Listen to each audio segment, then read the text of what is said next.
Hello girls and boys, आज के इस वीडियो में हम हिंदी विषय की पाठ्य योजना का निर्माण करेंगे। तो मित्रों, सबसे पहले जो आपको दैनिक पाठ्य योजना डायरी है उसके ऊपर ही पूरे पाठ्य योजना का क्रमांक लगा लेना है। जिस भी विद्यालय में आपका प्रशिक्षण प्रोग्राम चल रहा है उस विद्यालय का नाम, कक्षा, तो कक्षा 8 हो जाएगी। आज कक्षा 8 के बनाएंगे। दिनांक, कालांश, समयावधि वगैरह आप सारी चीज़ भर लीजिए। जो आपकी विधा है वो व्याकरण विधा है का बनाएंगे, और प्रकरण है आपका संज्ञा, तो संज्ञा के ऊपर पाठ्य योजना तैयार करेंगे।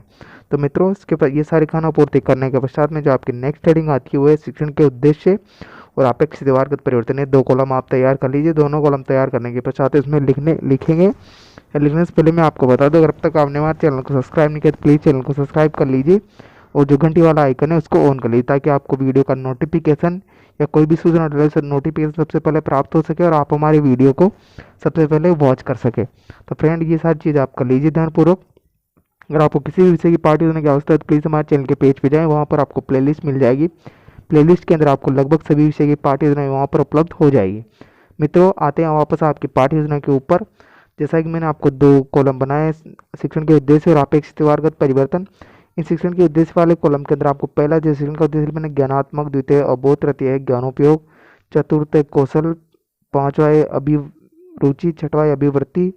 इस प्रकार से मैंने आपको 6 शिक्षण के उद्देश्य लिखा है। इनसे संबंधित जो अपेक्षित व्यवहारगत परिवर्तन भी मैंने लिखा है। जैसे मान लीजिए आप बच्चे को शिक्षण के उद्देश्य के बारे में आपको बता देता हूँ। शिक्षण के उद्देश्य होते क्या है, मतलब मान लीजिए आपके द्वारा या शिक्षक के द्वारा बच्चे को किसी विषय वस्तु या प्रकरण के बारे में पढ़ाया जा रहा है, तो उससे बच्चे के अंदर क्या परिवर्तन आएगा, या आप कोई भी विषय वस्तु या प्रकरण पढ़ाकर बच्चे के अंदर क्या परिवर्तन लाना चाह रहे हैं, वही आपके क्या हो जाएंगे, शिक्षण के उद्देश्य हो जाएंगे। तो इस प्रकार से हो जाएंगे आपके शिक्षण के उद्देश्य। शिक्षण के उद्देश्य तात्पर्य है कि आप जैसे मान लीजिए किसी बच्चे को कोई शिक्षण उद्देश्य उस बच्चे ने ग्रहण कर लिया, तो उसके अंदर आपको अपेक्षित रूप परिवर्तन ये दिख जाना चाहिए। अगर आप मान लीजिए बच्चे के अंदर आपको ये अपेक्षित परिवर्तन दिख जाती है, तो उसके समक्ष जो मैंने आपको शिक्षण का उद्देश्य लिखा है वो शिक्षण का उद्देश्य बच्चे ने ग्रहण कर लिया है। तो आप ध्यानपूर्वक इन सारी चीज़ों को लिख लीजिए। ये सारी चीज़ लिखने के पश्चात में आपको नेक्स्ट हेडिंग आती है वो है आपके शिक्षण की विधि या प्रविधि। शिक्षण की विधि या प्रविधि के अंदर जो शिक्षण विधि छात्र, अध्यापक, अध्यापिका आपके द्वारा प्रयोग में ली जाएगी वो विधि आप इसमें लिख दीजिए। जैसे इस पाठ्य योजना के अंदर आपने व्याख्यान विधि, कथन विधि, प्रश्नोत्तरी विधि का प्रयोग किया है।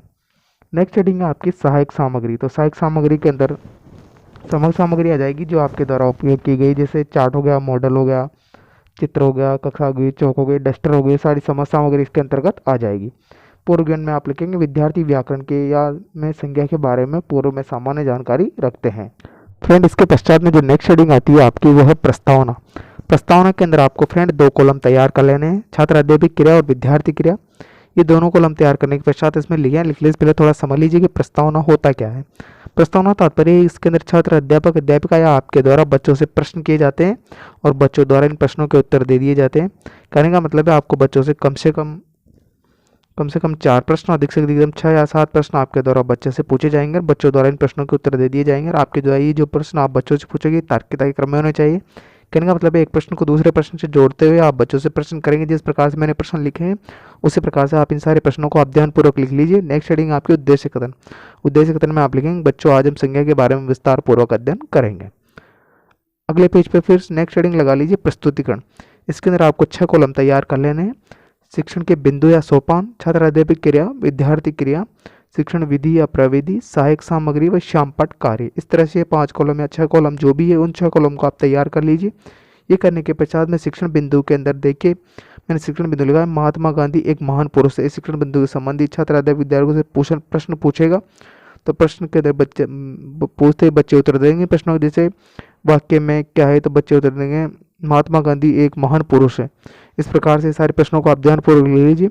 इस पर द्वितीय उदाहरण भी लिख लीजिए, गंगा पवित्र नदी है। इस प्रकार से उदाहरण देते हुए छात्र अध्यापक अध्यापिका बच्चों से प्रश्न पूछेगा और बच्चे दौरान प्रश्नों के उत्तर दे दिए जाएंगे। सारे प्रश्नों में प्रश्नोत्तरी विधि प्रयोग में ली जाएगी। और श्यामपट्ट कार्य के अंदर देखिए मैंने इसे चार्ट लगा के, आप ब्लैक चार्ट लगा के इन सारी चीज़ों को ध्यानपूर्वक लिख लीजिए। हिमालय सबसे ऊंचा पर्वत है वगैरह सारी चीज़ें मैंने इसमें ध्यानपूर्वक लिखा दी। तो आप इन सारी चीज़ जो भी मैंने उदाहरण लिखा है इनसे प्रश्नोत्तर लिखा है, तो प्रश्नोत्तरी विधि द्वारा ये सारी चीज़ आप ध्यानपूर्वक लिख लीजिए। नेक्स्ट पेज पर फिर से वही 6 कॉलम तैयार कर लेने हैं। शिक्षण बिंदु, छात्र अध्यापक क्रिया, विद्यार्थी क्रिया, विधि प्रविधि, सहायक सामग्री वगैरह सारी चीज़ें आपको आप लिख लीजिए। अब आते हैं इसका जो शिक्षण बिंदु है नियमीकरण। तो इसका नियम बनेगा, छात्र अध्यापक विद्यार्थियों को व्यक्तिवाचक संज्ञा का परिभाषा समझाएगा। व्यक्तिवाचक संज्ञा के वे शब्द जिनमें किसी व्यक्ति या स्थान विशेष का बोध होता है उसे व्यक्तिवाचक संज्ञा कहा जाता है। और विद्यार्थी इसको ध्यानपूर्वक सुनेंगे तो विधि हो जाएगी कथन विधि। और अजय की बहादुरी ढककर शब्द देंगे। इस प्रकार से ये प्रश्नों के उत्तर भी छात्र अध्यापिका द्वारा बच्चों से पूछ लिए जाएंगे और बच्चों द्वारा इन प्रश्नों के उत्तर दे दिए जाएंगे। तो विधि कौन सी जाएगी? प्रश्नोत्तरी विधि हो जाएगी। और देखिए मैंने सहायक सामग्री के अंदर चार्ट भी बनाया है। अजय की बहादुरी देखकर सब दंग रह गए थे। तो आप कोई भी चित्र वगैरह बना के भी इससे दर्शा सकते हैं। तो आप चाहे तो ब्लैक बोर्ड पर भी इसको लिख सकते हैं। आप ब्लैक चार्ट लगाइए, इसको ध्यानपूर्वक आप इन सारी चीज़ों को लिख लीजिए। जैसे मैंने प्रश्न वगैरह लिखे हैं, तो इन सारे प्रश्नों को आप ध्यानपूर्वक लिख लीजिए। व्यक्तिवाचक संज्ञा को एक उदाहरण दीजिए, बच्चे उत्तर देंगे हेमराज। इस प्रकार से मैंने देखिए बहुत प्रश्न भी साथ के साथ इसमें से पूछ लिए। तो आप इन ध्यानपूर्वक इन सारी चीज़ों को लिख लीजिए। लिखने के पश्चात में जो आपकी नेक्स्ट हेडिंग आती है वह है मूल्यांकन प्रश्न। मूल्यांकन प्रश्न में थोड़ी सामान्य जानकारी मैं आपको दे देता हूँ। जो मूल्यांकन प्रश्न होते हैं वो छात्र अध्यापक द्वारा पूछे जाते हैं और इसलिए पूछे जाते हैं ताकि उसने जो विषय वस्तु बच्चों को पढ़ाई है, सिखाई है, वो बच्चों ने सीखी अथवा नहीं सीखी है, कितनी सीखी, इस बात की प्रतिपुष्टि या फीडबैक देने के लिए मूल्यांकन प्रश्न छात्र अध्यापक द्वारा किए जाते हैं। और ये मूल्यांकन प्रश्न उनके द्वारा किसी भी प्रकार के तैयार किए जाए, लघुतरात्मक, अति लघुतरात्मक, निबंधात्मक, बहुविकल्पात्मक, किसी भी प्रकार के प्रश्न उनके द्वारा तैयार किए जा सकते हैं। तो आपके द्वारा इस प्रकार से मूल्यांकन प्रश्न बच्चों से पूछ लेना है। और अंत के अंदर आपके द्वारा बच्चों को गृह कार्य दिया जाता है। गृह कार्य ऐसा देना है जिस कठिनाई स्तर से आपने अध्यापन कार्य करवाया है उस कठिनाई स्तर को ध्यान में रखते हुए आप बच्चों को गृह कार्य दें ताकि बच्चे घर पे जाकर आसानी से उस गृह कार्य को कर सकें। मित्रों, आशा करता हूं कि आपको वीडियो अच्छा लगा होगा। तो प्लीज़ वीडियो को लाइक करें, शेयर करें और चैनल को सब्सक्राइब करना ना भूलें। और जो घंटी वाला आइकन है उसको ऑन कर ले ताकि आपको वीडियो का नोटिफिकेशन सबसे पहले प्राप्त हो सके और आप हमारे वीडियो को सबसे पहले वॉच कर सकें। आशा करता हूँ अगर आपको कोई भी समस्या हो तो प्लीज़ कमेंट बॉक्स में कमेंट करेंगे। मित्रों, मिलते हैं नेक्स्ट वीडियो के अंदर। तब तक के लिए जय हिंद, जय भारत, वंदे मातरम। स्वस्थ रहिए, मस्त रहिए। Thanks for